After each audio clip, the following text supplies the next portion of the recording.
Well, howdy there, Internet people. It's Bo again.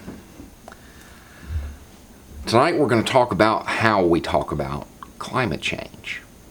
Because a large part of the problem, and I think one of the reasons nothing's being done, is because how we frame it, how we discuss it.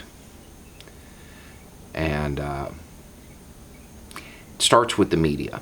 The media, they get some scientist and they interview them. And then they take a sound bite and they put that sound bite out there. And so people get the idea that we have 12 years to do something. What does that even mean? Seriously, in 12 years, does the world end? Do we get flooded and microwaved? What happens? It's a complex subject, and it's not something that can be done in sound bites. That's the problem. But Americans love sound bites. They like things to be simple, clean, neat. They like a plot they can follow, and they want a magic bullet. Okay, so we've got 12 years to do something. Well, it's really 11 now, but this is how that number came about. In 2018, the Intergovernmental Panel on Climate Change met.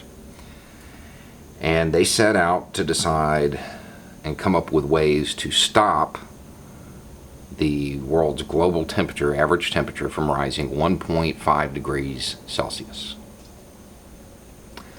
They came up with a timetable to get to net zero, no CO2 emissions, by 2050. And in order to do that, we have to be on a path to get there by 2030. That was 12 years at the time. And we need to basically have emissions fall by about 45% by then. So we could get to zero by 2050. 2050 is actually the important date, kind of. To put this in terms everybody's going to understand, the emissions are an 18-wheeler. It's driving down the road. It's currently accelerating. We have to start to slow down now. So by the time we get to exit 2050, we're at zero. Because an 18-wheeler doesn't stop on a dime. Neither do carbon emissions. Okay, so is there doomsday? 2030? No, things just start to get worse. Things start to get worse.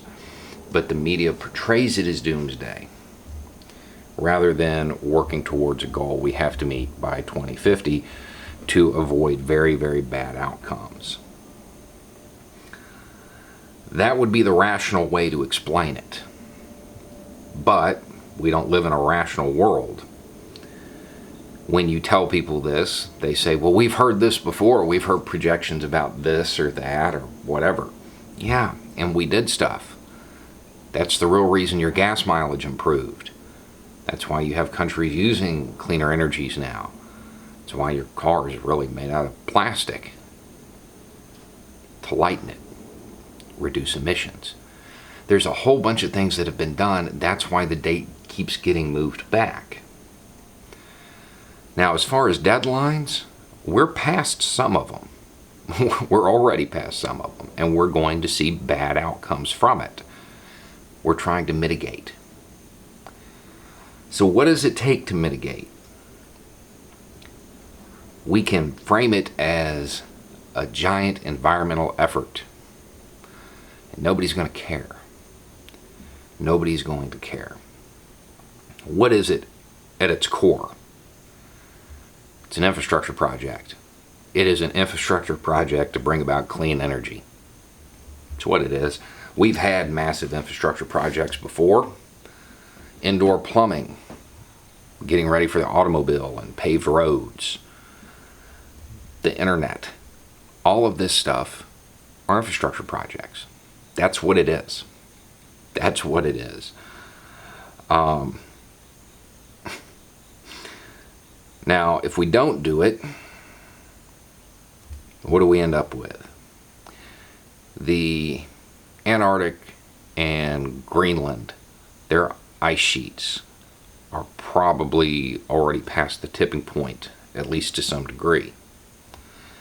If we lose all of the ice caps, we could get something called a blue ocean event. And that's just all bad. Things go real bad from there. We're talking like Doomsday scenarios, Michael Bay movie type things. More immediately, habitats change. The heat becomes unbearable. People can't live in certain areas. We get more refugees, rising sea levels, stuff like this. That's what we're trying to prevent. That's the negative outcome if we don't engage in an infrastructure project. And that's how we have to frame it. And the good news is that Trump gave us the perfect way to frame it and the perfect way to get it done. We are probably headed into a recession. The inverted yields that we talked about the other day, those are bigger than they've been at any point since 2007, before the last recession. So that's probably going to happen. And when it does, we're not doing an environmental effort. We've got an economic stimulus package, a jobs program. Call it whatever you want. But that's going to be the perfect time to do it. That is going to be the perfect time to do it. A lot like the New Deal. A lot like the New Deal. The clean energy and the changing environment, well, that's just a bonus. That's just a bonus. It's not why we're doing it. We're doing it to help the economy. People will care about that, as sad as that is. So we've been handed a golden opportunity by the President of the United States.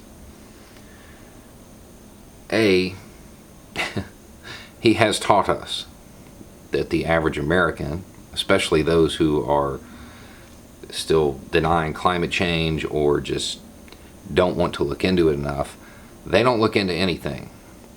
You can call this program whatever you want. They're not going to look into it. They don't care. They don't care. And the recession it's going to give us the perfect cover to do it. This is how it's going to have to be done. We are running out of time to sit there and act as if all ideas are equal when it comes to the debate over climate change. Something else the media does is they try to frame it as if there's a discussion. There's not. The science on this stuff, it's real clear.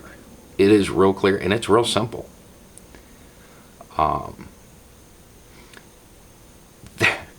So we have the opportunity. We know what needs to be done. We just need to be ready for it. And the next administration, whichever it is, needs to be prepared to seize upon that moment. When the recession hits, this is your economic stimulus package. This is how you're going to put people back to work. And that is going to be an easier sell than trying to get people to read. Anyway, it's just a thought. Y'all have a good night.